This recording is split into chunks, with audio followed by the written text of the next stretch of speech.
नमस्कार दोस्तों, हमारे यूट्यूब चैनल एग्जाम लर्नर में आपका स्वागत है। दोस्तों, आज के इस वीडियो में हम लोग उत्तर प्रदेश लोक सेवा आयोग यानी कि यूपीपीएससी द्वारा आयोजित गवर्नमेंट इंटर कॉलेज जीआईसी प्रवक्ता के लिए सामान्य अध्ययन पेपर का प्रैक्टिस सेट 39 हल करेंगे। इसके पहले हम आपको 38 प्रैक्टिस सेट जो है हल करा चुके हैं। तो जो लोग नहीं देखे हैं, चैनल के प्लेलिस्ट में जाइएगा, आपको वहाँ से सभी वीडियो मिल जाएंगे। तो वीडियो को आप लोग लाइक शेयर कर दीजिएगा। चैनल पर पहली बार आए हैं तो चैनल को सब्सक्राइब कर लीजिएगा, साथ में बेल आइकन को प्रेस कर लीजिएगा, जिससे आने वाले अगले वीडियो का नोटिफिकेशन आपको पहले मिल जाए। पीडीएफ इसका हमारे टेलीग्राम चैनल पर मिल जाएगा। नीचे डिस्क्रिप्शन में टेलीग्राम का लिंक दे दिया गया है, वहाँ से ज्वाइन करके आप पीडीएफ भी डाउनलोड कर सकते हैं। तो आइए शुरू करते हैं। पहला प्रश्न आज का, नीति आयोग का प्रथम उपाध्यक्ष यानी कि उपसभापति कौन था? तो यहाँ जो सही हो जाएगा आपका ऑप्शन ए से हो जाएगा अरविंद पनगड़िया। नीति आयोग के प्रथम उपाध्यक्ष अरविंद पनगड़िया थे। और नीति आयोग की स्थापना जो की गई थी वह 1 जनवरी 2015 को जो है योजना आयोग के स्थान पर की गई थी। और यह एक संविधानेतर संस्था है। और इसका अध्यक्ष जो है वर्तमान में वह पदेन प्रधानमंत्री होता है। और वर्तमान में इस आयोग के उपाध्यक्ष जो हैं वह राजीव महर्षि हैं। तो यदि वर्तमान पूछा जाए कि नीति आयोग के उपाध्यक्ष कौन है, तो वह है राजीव महर्षि। दूसरा क्वेश्चन आपका, सूर्य के प्रकाश से परावैंगनी विकिरण अभिक्रिया निम्न में से क्या पैदा करती है? तो यहाँ 4 विकल्प है, आपको बताना है कौन सा ऑप्शन सही हो जाएगा यहाँ। तो यहाँ पे सी ऑप्शन सही हो जाएगा, ओजोन यानी कि O3। जब परावैंगनी यानी कि अल्ट्रावायलेट किरणें समताप मंडल से ऑक्सीजन पर क्रिया करती हैं तो इससे टूटकर 2 ऑक्सीजन परमाणु का निर्माण होता है। और जब एक परमाणुवीय ऑक्सीजन द्विपरमाणुवीय ऑक्सीजन अणु के साथ अभिक्रिया करता है तो त्रिपरमाणुवीय ओजोन अणु, जिसे ओजोन कहते हैं, ओजोन का निर्माण होता है। तो सी ऑप्शन सही हो जाएगा यहाँ। तीसरा क्वेश्चन है, निम्नलिखित में से कौन सा भारत में भाषा के आधार पर बना पहला राज्य था? तो यहाँ पे सी विकल्प से हो जाएगा आंध्र प्रदेश। आंध्र प्रदेश राज्य अधिनियम 1955 द्वारा भारत में भाषा के आधार पर सर्वप्रथम आंध्र प्रदेश राज्य का गठन किया गया, जिसमें मद्रास राज्य जो कि तमिलनाडु के जो है तेलुगु भाषी क्षेत्र शामिल किए गए थे। और उस समय इसकी राजधानी जो थी करनूल थी। और चौथा क्वेश्चन आपका, निम्नलिखित विद्युत चुंबकीय विकिरणों में से किसकी ऊर्जा अधिकतम होती है? तो यहाँ पे जो सही हो जाएगा डी ऑप्शन से हो जाएगा एक्स किरणों की। यांत्रिक तरंगों के अतिरिक्त अन्य प्रकार की तरंगें भी होती हैं, जिसके कारण संचरण के लिए माध्यम की आवश्यकता नहीं होती है तथा वे तरंगें निर्वात में संचालित हो सकती हैं। और इन्हें विद्युत चुंबकीय तरंगें भी कहते हैं, जैसे कि प्रकाश तरंगे, एक्स तरंगे, ये सभी। और पांचवा क्वेश्चन आपका, नॉर्मन बोरलॉग को किस क्षेत्र में नोबेल पुरस्कार प्रदान किया गया है? तो इनको शांति के क्षेत्र में दिया गया था। डी ऑप्शन सही हो जाएगा। छठवां प्रश्न आपका, निम्नलिखित युग्मों में कौन सही सुमेलित नहीं है? तो 4 ऑप्शन है, इसमें आपको बताना है कौन सा जो है सही सुमेलित नहीं है। तो यहाँ आप देख सकते हैं डी ऑप्शन में ओजोन परत दिया गया ट्रोपोस्फियर में, जबकि ओजोन परत जो पाया जाता है वो आपका स्ट्रेटोस्फियर यानी कि समताप मंडल में पाया जाता है। बाकी जो है सभी सुमेलित है। रेनिटिंग पनीर आपका सही है, जैव प्रौद्योगिकी में प्लाज्मिड्स, उसके बाद गोल्डन चावल में आपका विटामिन ए पाया जाता है। सातवां प्रश्न है, मीथेन निम्न में से किससे निकलती या उत्सर्जित होती है? तो ऑप्शन आप देख सकते हैं यहाँ पे। तो यहाँ जो सही हो जाएगा सी ऑप्शन सही होगा, ए और बी दोनों से, यानी कि धान के खेतों से भी और दीमक की बाम्बी से भी। मीथेन गैस का वैश्विक तापमान में जो है 20% का योगदान है। और मीथेन एक अपूर्ण अपघटन का उत्पाद है एवं अनाक्षी दशाओं जैसे कि मीथेनोजन जीवाणुओं द्वारा उत्पन्न होती है। दीमक सेलुलोज का पाचन करते हैं एवं इस क्रम में मीथेन का उत्पादन करते हैं। इसके अतिरिक्त मीथेन का उत्सर्जन धान के खेतों से, जुगाली करने वाले पशुओं और कोयला खनन, इन सभी से जो है उत्पन्न होता है। अगला क्वेश्चन आप देखते हैं कि सरकारिया आयोग की संस्तुतियां निम्नलिखित में से किससे संबंधित हैं? तो यहाँ डी ऑप्शन से हो जाएगा केंद्र राज्य संबंध से। सरकारिया आयोग का गठन वर्ष 1983 में केंद्र सरकार द्वारा सर्वोच्च न्यायालय के सेवानिवृत्त न्यायाधीश आर.एस. सरकारिया की अध्यक्षता में केंद्र राज्य संबंधों पर विचार करने के लिए 3 सदस्यीय आयोग का गठन किया गया था। सन याद रखिएगा, इसका गठन 1983 में किया गया था। अगला क्वेश्चन है, सर्वप्रथम संसदात्मक सरकार किस देश में शुरू की गई? तो यह शुरू किया गया था यूके यानी कि ग्रेट ब्रिटेन में। ये ऑप्शन यहाँ पे सही हो जाएगा। और 10वां प्रश्न है, बिना अनुमति के कितने दिन संसद से अनुपस्थित रहने पर किसी सांसद को अयोग्य घोषित किया जा सकता है? तो 60 दिन तक। बी ऑप्शन यहाँ पे सही हो जाएगा। यदि कोई सांसद जो है सदन के बिना अनुमति के 60 दिनों तक अनुपस्थित रहता है तो उसे सदन से निलंबित किया जा सकता है, और इन 60 दिनों की गणना में सदन के स्थगन या सत्रावसान की लगातार 4 दिनों की अवधि को शामिल नहीं किया जाता है। और इस व्यवस्था के अंतर्गत सदन के सुचारू संचालन तथा सदस्यों के उपस्थित रहने के लिए प्रावधान भी किया गया है। 11वां प्रश्न है आपका, भारत के संविधान के किस भाग में हम नागरिकता से संबंधित प्रावधानों को पाते हैं? तो यहाँ बी ऑप्शन से हो जाएगा भाग 2 में। भारत के संविधान के भाग 2 के अनुच्छेद 5 से 11, यदि अनुच्छेद पूछा जाए तो नागरिकता का जो है 5 से 11 अनुच्छेद में है, और भाग जो है 2 में इसका वर्णन किया गया है। इसमें जो है अस्थायी और विस्तृत उपबंध नहीं है, इसीलिए नागरिकता अधिनियम 1955 के अंतर्गत जो है 5 आधार, जैसे कि जन्म से हो गया, वंश के आधार पर, पंजीकरण द्वारा, प्राकृतिक रूप से या फिर समाविष्ट क्षेत्रों के द्वारा नागरिकता प्राप्त की जा सकती है, जिसका संशोधन 1986 में किया गया था, फिर 92 में भी किया गया, 2003 में किया गया, 2015 में भी किया जा चुका है। तो भाग पूछा गया है नागरिकता किस भाग में है, भाग 2 हो जाएगा, यहाँ बी ऑप्शन सही हो जाएगा। 12वां प्रश्न आपका, निम्न में से सिंधु सभ्यता से संबंधित कौन से केंद्र उत्तर प्रदेश में स्थित हैं? तो पहला दिया गया है कालीबंगा, दूसरा है लोथल, तीसरा है आलमगीरपुर, चौथा है हुलास। तो कोड के माध्यम से बताना है यहाँ पे कौन सा ऑप्शन सही हो जाएगा। तो यहाँ आपका जो सही हो जाएगा आलमगीरपुर और हुलास। आलमगीरपुर ये आपका मेरठ के पास में है, और हुलास जो है ये सहारनपुर के पास में है। तो ये दोनों जो है उत्तर प्रदेश में है, यानी कि डी ऑप्शन सही हो जाएगा आपका 3 और 4। अगला क्वेश्चन है, निम्न में से कौन सी संस्था विदेशी व्यापार से संबंधित थी? तो यहाँ पे सी ऑप्शन से हो जाएगा नाना देशी। नाना देशी नामक संस्था विदेशी व्यापार से संबंधित थी, जो कि होयसल साम्राज्य के समय स्थापित हुई थी, और इस संस्था ने मगध, मलाया, कोशल, नेपाल और फारस जैसे देशों के साथ वैदेशिक संबंध स्थापित किए थे। 14वां प्रश्न आपका, पुष्यमित्र शुंग द्वारा 2 अश्वमेध यज्ञ किए जाने के बारे में जानकारी किस लेख से मिलती है? तो यह मिलता है अयोध्या लेख से। सी ऑप्शन यहाँ पे सही हो जाएगा। पुष्यमित्र शुंग ये मौर्य सेनापति था। यह मौर्य शासक बृहद्रथ की हत्या करके शासक बना था, और यह कट्टर ब्राह्मण था तथा इसने 2 अश्वमेध यज्ञ किए थे, जिसका प्रमाण अयोध्या लेख में मिलता है। और उसके अश्वमेध यज्ञ के पुरोहित जो थे वह थे पतंजलि। तो यहाँ पे सी ऑप्शन जो है सही हो जाएगा। 15वां क्वेश्चन आपका, भारत के निम्नलिखित राज्यों में से किसकी तटरेखा सबसे लंबी है? तो गुजरात राज्य की तटरेखा जो है सबसे लंबी है, डी ऑप्शन सही हो जाएगा। और यदि केंद्र शासित प्रदेशों में पूछा जाए तो अंडमान और निकोबार द्वीप समूह की जो है तटरेखा सर्वाधिक लंबी है, लेकिन राज्यों में जो है गुजरात का है। 16वां क्वेश्चन है, उत्तर प्रदेश की निम्नलिखित नदियों में कौन सी पर्यावरण प्रदूषण के कारण जैविक आपदा घोषित हो गई है?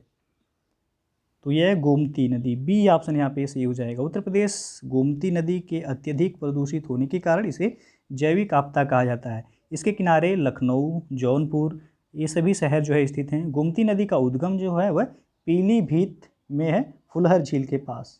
फुलहर झील से जो है इसकी उत्पत्ति यानी कि उद्गम मानी जाती है। अगला क्वेश्चन है, सुरक्षा के लिए मराठों के राजस्व के दावों को किस नाम से जाना जाता है?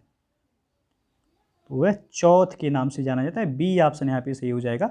मराठे राज्य की जनता की सुरक्षा के लिए राजस्व के रूप में चौथ नामक कर वसूलते थे, और यह राज्य के उत्पादन का 1/4 भाग होता था, इसलिए इसे चौथ नाम दिया गया था। 18वां प्रश्न है, निम्नलिखित को कालानुक्रम में व्यवस्थित कीजिए और नीचे दिए गए कोड से सही उत्तर का चयन कीजिए। पहला है मोहम्मद शाह, दूसरा है जहांदार शाह, तीसरा आलमगीर द्वितीय और चौथा है अहमद शाह। तो यहाँ जो सही हो जाएगा आपका सबसे पहले आपका हो जाएगा जहांदार शाह। जो जहांदार शाह का शासन काल जो रहा वह 1712 से लेकर के 1713 ईस्वी तक। जहांदार शाह के बाद जो है मोहम्मद शाह गद्दी पर आया। यह 1719 जो है 1719 से लेकर के 1748 ईस्वी तक इसने शासन किया। उसके बाद जो है अहमद शाह आया 1748 से लेकर के 1748 से 1754 तक इसने शासन किया। उसके बाद आलमगीर द्वितीय ये 1754 से लेके 1758 तक, 1754 से 1758 तक इसने शासन किया। तो जो है कालक्रमानुसार व्यवस्थित करना है, तो सबसे पहले हो जाएगा जहांदार शाह यानी कि दूसरा, उसके बाद जो है पहला हो जाएगा मोहम्मद शाह, फिर जो है चौथा हो जाएगा अहमद शाह और लास्ट में हो जाएगा तीसरा आलमगीर द्वितीय, यानी कि बी ऑप्शन से हो जाएगा 2, 1, 4, 3। 19वां प्रश्न आपका, विश्व प्रसिद्ध भगवान वेंकटेश्वर जिसे तिरुपति कहा जाता है का मंदिर निम्नलिखित पहाड़ियों में किस में अवस्थित है? तो यहाँ जो सही होगा डी ऑप्शन, मल्ला पहाड़ी जिसे शेषाचलम पहाड़ी भी कहा जाता है, तो डी ऑप्शन यहाँ सही हो जाएगा। 20वां क्वेश्चन आपका, राजस्थान मरुस्थल अथवा थार मरुस्थल निम्नलिखित में किसका विस्तार है? तो यह है प्लीस्टोसीन एवं अभिनव जमाव का विस्तार, सी ऑप्शन सही हो जाएगा। राजस्थान मरुस्थल या थार मरुस्थल ये प्लीस्टोसीन एवं अभिनव जमाव का विस्तार है। थार मरुस्थल ये भारत के उत्तर पश्चिम में स्थित है और इसका कुछ भाग हरियाणा, पंजाब, गुजरात और पाकिस्तान के सिंध और पंजाब प्रांतों तक विस्तृत है और थार के पूर्व में अरावली पहाड़ी स्थित है। 21वां क्वेश्चन है, निम्नलिखित राज्यों में कौन इलायची एवं काली मिर्च का सबसे बड़ा उत्पादक है? तो यह है केरल, सी ऑप्शन यहाँ पे सही हो जाएगा। इलायची और काली मिर्च का सबसे बड़ा उत्पादक केरल है। केरल अरब सागर और सह्याद्री पर्वत श्रृंखलाओं के मध्य स्थित है। यहाँ की जलवायु की विशेषता शीतल मंद हवा और भारी वर्षा है। यहाँ मुख्यतया नदियों का बहाव पश्चिम दिशा में अरब सागर एवं झीलों में जाकर मिल जाता है। कुछ नदियाँ जो है पूर्व की ओर भी बहती हैं, लेकिन केरल का जो है जैसे पेरियार नदी हो गया, ये जो है पश्चिम वाहिनी नदियाँ हैं। तो यहाँ पूछा गया है कि इलायची एवं काली मिर्च का सबसे बड़ा उत्पादक तो है केरल है, लेकिन ओवरऑल यदि पूछा जाए मसालों के उत्पादन में सबसे अग्रणी राज्य कौन सा है, तो वर्तमान में मध्य प्रदेश जो है पहले स्थान पे है मसालों के उत्पादन में, लेकिन यहाँ केवल इलायची एवं काली मिर्च पूछा गया है तो केरल हो जाएगा। अगला क्वेश्चन है, निम्न घटनाओं को पृथ्वी पर उनके उत्पन्न होने के कालक्रमानुसार व्यवस्थित कीजिए। पहला है पहला सरीसृप, उसका पहला कीट, कवच वाले जीव, फिर है पहला स्तनधारी। तो यहाँ पे जो सही हो जाएगा आपका सबसे पहले हो जाएगा कवच वाले जीव हो जाएगा, फिर जो है पहला कीट होगा, फिर पहला सरीसृप, उसके बाद पहला स्तनधारी। तो यानी कि 3, 2, 1, 4, सी ऑप्शन यहाँ पे सही हो जाएगा। जीवों की उत्पत्ति के अनुसार जीवों की पृथ्वी पर काला क्रमानुसार जो है व्यवस्थित जो है करना है। तो कवच वाले जीव जैसे कि पहला कीट, उसका पहला सरीसृप, फिर पहला स्तनधारी। कीट तथा कवच वाले जीव क्रमशः संघ, आर्थ्रोपोडा एवं मोलस्का में आते हैं, जबकि सरीसृप एवं स्तनधारी एक कार्डेटा संघ के जीव के अंतर्गत आते हैं। तो यहाँ पे सी ऑप्शन जो है सही है। 23वां क्वेश्चन है, निम्नलिखित देशों में किसमें प्रति गाय दुग्ध का औसत वार्षिक उत्पादन सर्वाधिक है?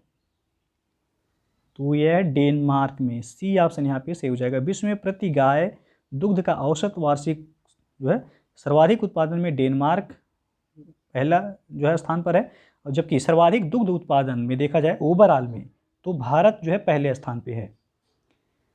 अगला प्रश्न है, 2011 की जनगणना के अनुसार उत्तर प्रदेश के निम्नलिखित जनपदों में किसमें महिला साक्षरता दर सबसे कम है? तो यहाँ पे सी ऑप्शन से हो जाएगा श्रावस्ती। जनगणना 2011 के अनुसार उत्तर प्रदेश में जनपदों में महिला साक्षरता दर देखा जाए तो श्रावस्ती में सबसे कम है, 34.78% जो है महिला साक्षरता दर है। उसके बाद जो है बलरामपुर में है 37.43% है, फिर बहराइच, बदायूं, फिर जो है रामपुर में है, लेकिन सबसे कम जो है वह आपका श्रावस्ती में है, सी ऑप्शन सही हो जाएगा। अगला क्वेश्चन है, निम्नलिखित देशों में कौन सा विश्व में आयोडीन का अग्रणी उत्पादक है? तो यह है चिली, सी ऑप्शन यहाँ पे सही हो जाएगा। विश्व में आयोडीन का अग्रणी उत्पादक देश चिली है, और चिली एक समुद्र तटीय दक्षिण अमेरिकी महाद्वीपीय देश है और यह महाद्वीप के उच्च आय अर्थव्यवस्था वाला देश है। चिली ये एंडीज पर्वत और प्रशांत महासागर के बीच स्थित लंबा एवं सकरा देश है। तो यदि पूछा है चिली जो है किस महाद्वीप में है, तो यह दक्षिण अमेरिकी महाद्वीप में है। ये 26वां क्वेश्चन है, 2011 की जनगणना के अनुसार निम्नलिखित राज्यों में किसमें ग्रामीण एवं शहरी दोनों क्षेत्रों में शिशु लिंगानुपात न्यूनतम है? तो यहाँ सी ऑप्शन से हो जाएगा हरियाणा में। 2011 की जनगणना के अनुसार हरियाणा राज्य की ग्रामीण एवं शहरी दोनों क्षेत्रों में शिशु लिंगानुपात यानी कि 0 से लेकर के 6 वर्ष की आयु तक की जो है वह सबसे कम है। ओवरऑल में भी जो हरियाणा का लिंगानुपात 2011 की जनगणना के अनुसार सबसे कम था, 879 था, और सर्वाधिक लिंगानुपात वाला जो राज्य है वह है केरल। अगला क्वेश्चन है, विश्व जनसंख्या दिवस मनाया जाता है कब? तो यह मनाया जाता है 11 जुलाई को। ये ऑप्शन यहाँ पे सही हो जाएगा। विश्व जनसंख्या दिवस 11 जुलाई को मनाया जाता है। इसका उद्देश्य है जनसंख्या संबंधित समस्याओं पर वैश्विक चेतना जागृत करना। और यह कार्यक्रम जो है यूएनडीपी यानी कि यूनाइटेड नेशन डेवलपमेंट प्रोग्राम के द्वारा 1989 से जो है मनाया जा रहा है। और 11 जुलाई 1989 को विश्व की आबादी 5 अरब के लगभग हो गई थी। अगला क्वेश्चन है, निम्नलिखित में कौन भारत में गरीबी रेखा का निर्धारण करता है? तो वह है नीति आयोग। जो है पहले यह योजना आयोग के नाम से जाना जाता था, लेकिन 1 जनवरी 2015 से योजना आयोग का नाम बदलकर नीति आयोग कर दिया गया है। अगला क्वेश्चन है, निम्नलिखित राज्यों में कौन सड़कों की लंबाई में भारत में प्रथम पायदान पर है? तो ये ऑप्शन से हो जाएगा यहाँ पे महाराष्ट्र। भारत में महाराष्ट्र की सड़कों की कुल लंबाई में प्रथम स्थान पर है। तीसरा प्रश्न है, निम्नलिखित में कौन द्वितीयक प्रदूषक है? तो आपका हो जाएगा ए ऑप्शन सही, स्मॉग। द्वितीयक प्रदूषक वे प्रदूषक होते हैं जो 2 या अधिक प्राथमिक प्रदूषकों जैसे सीधे किसी स्रोत से उत्सर्जित होने वाले की क्रिया से ये बनते हैं। स्मॉग या धूम्र कोहरा ये इसका उदाहरण है, जो कि कार्बन मोनोऑक्साइड और नाइट्रोजन के ऑक्साइड, हाइड्रोकार्बन व सल्फर डाइऑक्साइड की सूर्य प्रकाश की उपस्थिति में जल, अमोनिया आदि के साथ अभिक्रिया से उत्पन्न होता है। ये आंखों में जलन व श्वसन तंत्र के रोग का कारण बनता है, स्मॉग या धूम्र कोहरा। तो ये सेकेंडरी जो है प्रदूषक यानी कि द्वितीयक प्रदूषक के अंतर्गत आता है। अगला क्वेश्चन है, निम्नलिखित समूह में कौन सा इनमें सही नहीं है, यानी भिन्न पूछा गया है इसमें से। तो यहाँ जो से हो जाएगा डी ऑप्शन, ठुड्डी। आँख, कान, दांत ये हमारे शरीर के अंग हैं जिनसे हम अलग अलग क्रियाएं करते हैं, जबकि ठुड्डी इसमें जो है आपका अलग हो जाएगा। और 32वां प्रश्न है, निम्नलिखित कथनों पर विचार कीजिए। दिया गया A B C D E तथा एफ 6 गांव हैं। डी के जो है 1 किलोमीटर पश्चिम में एफ है, ई के 1 किलोमीटर पूर्व में बी है, ई के 2 किलोमीटर उत्तर में ए है, और ए के 1 किलोमीटर पूर्व में सी है, और ए के 1 किलोमीटर दक्षिण में डी है। तो ये कतार में पड़ने वाले 3 गांव कौन से हैं, ये आपको जो है बताना है। तो चलिए जो है देख लेते हैं। कह रहा सबसे पहला कि आपका डी के 1 किलोमीटर पश्चिम में एफ है। तो ये मान लीजिए डी हो गया, और पश्चिम जो है आपका इधर होगा, तो 1 किलोमीटर पश्चिम में हो गया आपका एफ। फिर दूसरा कह रहा है कि ई के 1 किलोमीटर पूर्व में बी है। ई के 1 किलोमीटर पूर्व में ये मान लीजिए ई हो गया, ई के 1 किलोमीटर पूर्व यानी कि इधर होगा में बी है। फिर कह रहा है आपका तीसरा कि ई के 2 किलोमीटर उत्तर में ए है, तो ई हो गया, और कह रहा है उत्तर 2 किलोमीटर में ए है। फिर कह रहा है ए के 1 किलोमीटर पूर्व में सी है, तो ए पूर्व इधर हो जाएगा, ये सी हो जाएगा। फिर कह रहा है कि ए के 1 किलोमीटर दक्षिण में डी है, तो डी है ये यहाँ पे अब देख रहे हैं 1 किलोमीटर। ये यहाँ टोटल इसकी लंबाई ए से ई का 2 किलोमीटर है, ए से डी के बीच 1 किलोमीटर हो जाएगा। तो पूछ रहा है एक कतार में पड़ने वाले 3 गांव कौन कौन से हैं, तो ये तीनों जो है एक कतार में पड़ रहे हैं। ए हो गया, डी और ई, ए डी ई सही हो जाएगा यहाँ बी ऑप्शन। 33वां क्वेश्चन है, यदि किसी निश्चित कोड में डेट को WZG भी लिखा जाता है, तो निम्नलिखित में से किस कोड को COME के लिए लिखा जा सकता है? तो यहाँ डेट को लिखा गया है WZGV, यानी कि डी को कोड किया गया है W में। आप देख सकते हैं डी का जो अपोजिट होता है वो W होता है, ए का अपोजिट Z होता है, टी का अपोजिट G होता है, ई का अपोजिट V होता है। तो उसी तरह जो है सी जो है सी का अपोजिट हो जाएगा X, O का अपोजिट होता है आपका L, M का अपोजिट हो जाएगा यहाँ पे N, और E का अपोजिट होता है V, X L N V। तो X L N V आप देख सकते हैं ये ऑप्शन सही हो जाएगा। 34वां प्रश्न, दूसरे चित्र में x क्या है, यानी कि x के स्थान पे पूछा गया यहाँ पे कौन सा संख्या होगा। तो यहाँ देख सकते हैं 17 और 119 दिया गया, तो 17 सत्य होता है 119। फिर जो है यहाँ 23 और 184 दिया गया, तो 23 बटे आपका 184 होता है। तो यहाँ 7 हो गया, यहाँ 8, तो यहाँ जो है आप 6 और एक क्रम जो है मान सकते हैं। तो 29 यहाँ सही होगा डी ऑप्शन। 29 में 6 का गुणा करेंगे तो हो जाएगा आपका 174। अगला क्वेश्चन है, अब ए बी से अमीर है, सी ए से अमीर है, डी सी से अमीर है, ई सबसे ज़्यादा अमीर है।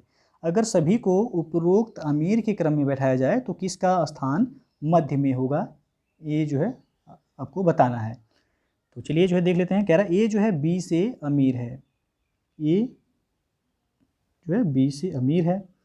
फिर कह रहा है सी ए से अमीर है, सी जो है वह ए से भी अमीर है, तो पहले हो जाएगा ए के। फिर कह रहा है कि डी जो है वह सी से अमीर है, डी जो है क्या है वह सी से भी अमीर है। ई जो है सबसे ज़्यादा अमीर है, ई हो जाएगा डी से भी नहीं सबसे ज़्यादा अमीर। अगर सभी को उपरोक्त अमीर के क्रम में बैठाया जाए तो किसका स्थान मध्य में होगा, तो मध्य में हो जाएगा सी। यहाँ पे ए हो गया, बी इधर, दो इधर, सी जो है सबसे मध्य में होगा। तो आंसर जो हो जाएगा यहाँ पे आपका सही डी ऑप्शन सही हो जाएगा, सी जो है मध्य में होगा। तो दोस्तों जो है ये था आपका उत्तर प्रदेश लोक सेवा आयोग द्वारा आयोजित जीआईसी प्रवक्ता के लिए सामान्य अध्ययन पेपर का 39वां प्रैक्टिस सेट। इसके पहले जो है 38 प्रैक्टिस सेट अपलोड हो चुके हैं, तो जो लोग नहीं देखे हैं चैनल की प्लेलिस्ट में जाइएगा, आपको वहाँ से सभी वीडियो मिल जाएंगे।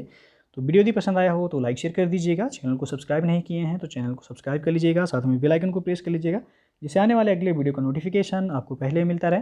और पीडीएफ आपको हमारे टेलीग्राम चैनल पर मिल जाएगा, नीचे डिस्क्रिप्शन में टेलीग्राम का लिंक दे दिया गया है, या फिर आप टेलीग्राम पे जाके एग्जाम लर्नर लिख करके सर्च भी कर सकते हैं, EXAMLEARNER, और आप पीडीएफ आसानी से वहाँ से डाउनलोड कर सकते हैं।